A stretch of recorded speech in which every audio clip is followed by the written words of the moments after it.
Trataremos da aproximação de Padé para o atraso puro de tempo.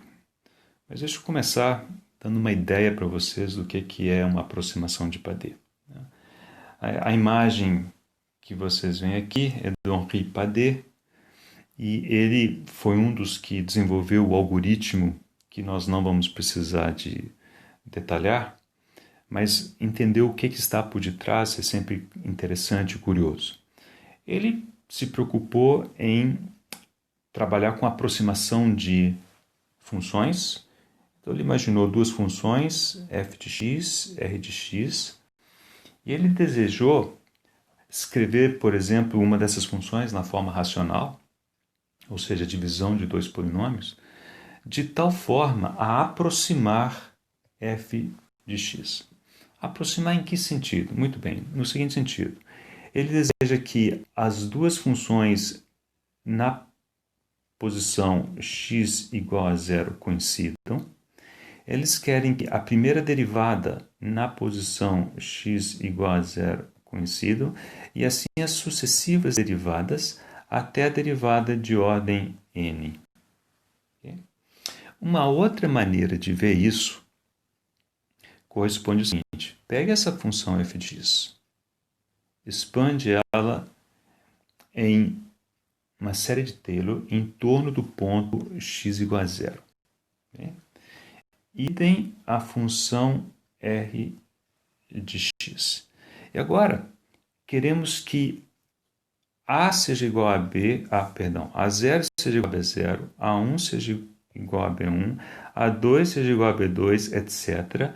A n seja igual a bn, e com isso nós temos esse número de restrições cumpridas, e daqui para frente esses coeficientes são diferentes. Ou seja, a expansão em série de Taylor até um certo ponto são idênticas para as duas funções.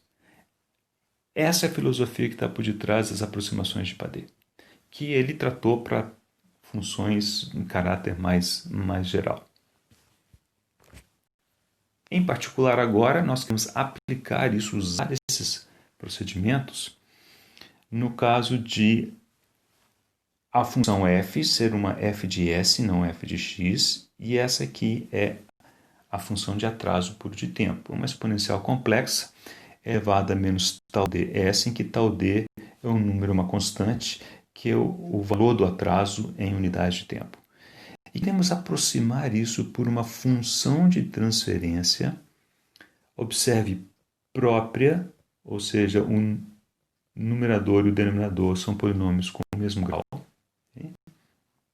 E desejamos que essas coisas se aproximem de alguma maneira. Esse de alguma maneira é precisamente a maneira de Padé.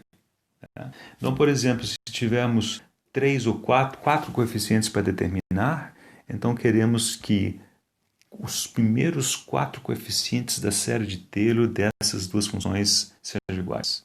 E daí para cima é o que der. Okay? Muito bem, então o Padé resolveu isso, né, utilizando o algoritmo dele, e já mostro que o resultado, que no fim das contas é o que nos interessa. Né? Ele diz que essa função ela tem essa cara em que os polinômios Qn são dados por essa expressão que parece complicada, mas não tem nada de complicado. Ok? Muito bem. Então, eu vou fazer um caso muito simples, depois mostrar mais exemplos, resultados mais elaborados, mas vocês logo vão perceber que é realmente muito simples. Vamos utilizar esse exemplo em que o atraso puro de tempo é igual a 1, ou seja, tal d é igual a 1 aqui, então ficou elevado a menos s. E vamos fazer a aproximação de primeira ordem, ou seja, o n aqui é 1. Então, nós vamos observar que o resultado que queremos é encontrar R1 de S, que é alguma coisa do tipo Q1, tal D é 1, então é menos S, sobre Q1 de S. Nós precisamos achar o Q a menos 1 e o Q1. Vamos lá. Será para isso aqui. Q, primeira ordem, menos S. Então, nós vamos utilizar essa expressão, acompanhe comigo. Somatório de 0 a 1, então serão dois elementos, de 1 mais 0, 1. 1 fatorial é 1, sobre, estou aqui, 0 fatorial é 1, 1 menos 0, 1 fatorial é 1. Então, o coeficiente é 1, vezes tal D é 1, menos S. Então, menos S elevado a 1 menos 0, 1. Então, isso daqui já está resolvido. Próximo elemento do somatório, J igual a 1. J igual a 1, então fica 1 mais 1, 2, 2 fatorial é 2, 1 fatorial é 1, 1 menos 1, 0 fatorial é 1. Então, aqui deu 1. Tal D é 1, menos S, 1 menos 1, 0. Ora, isso aqui então dá menos S, e aqui, isso aqui, qualquer coisa elevada a 0 é 1. Então, mais 2. Okay? Muito bem, se fizermos o Q1S, então a única coisa que vai mudar aqui é que em vez de menos S, terei S. Em vez de menos S, terei S. Isso passa a ser S mais 2.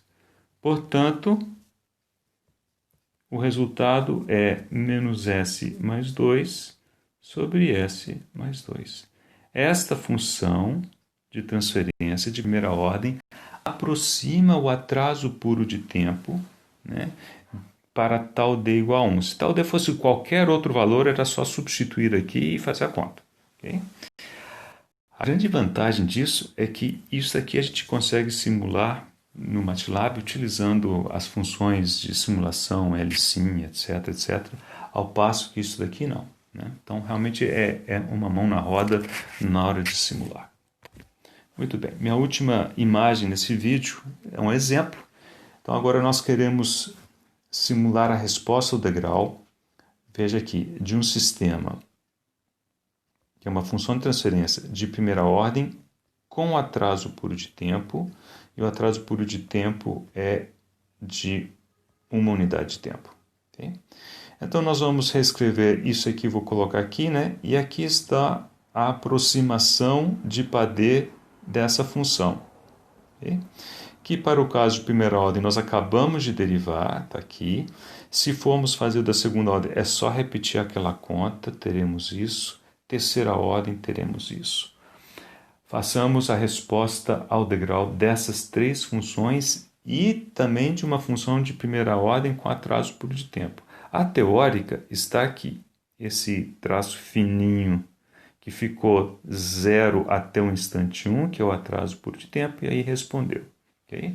Isso aqui, como é que eu simulei? Eu simulei um sistema de primeira ordem, sem atraso puro de tempo, e eu arredei essa curva de uma unidade. Então, se não foi feito por simulação no duro mesmo, porque o MATLAB não tolera esse tipo de coisa. Agora, essas aqui foram feitas por simulação, utilizando LSIM. Então, observe, a aproximação de primeira ordem é essa pontilhada em azul claro, ok? A de segunda ordem, esse traço ponto em preto. A de terceira ordem, esse vermelho. Então, você vê que essa parte aqui, ela perde um pouco, ela vai ajustando aqui para a medida que a gente chega em estado estacionário, o que é meio óbvio, né? Então, lembre o seguinte, estado estacionário é T tendendo a infinito, S tendendo a zero, mas lembre-se que Padé fez a aproximação em torno de S igual a zero, né? Então, é óbvio que aqui vai ser bom e aqui é o que puder ser, perfeito? A última observação do vídeo é o seguinte, observe que todas essas funções são funções de fase não mínima, ok? Se você não sabe o que é isso, Então tem 2 vídeos para você assistir, esse daqui que eu faço a definição e mostro alguma coisa, e aqui a gente trata do traçado do diagrama de Bode para esses sistemas, é uma questão um pouco mais específica, né? E, claro, começamos a entender que fase não mínima lembra ou tem aspectos parecidos com sistemas com atraso puro de tempo, que do ponto de vista de controle sempre representam um grande desafio.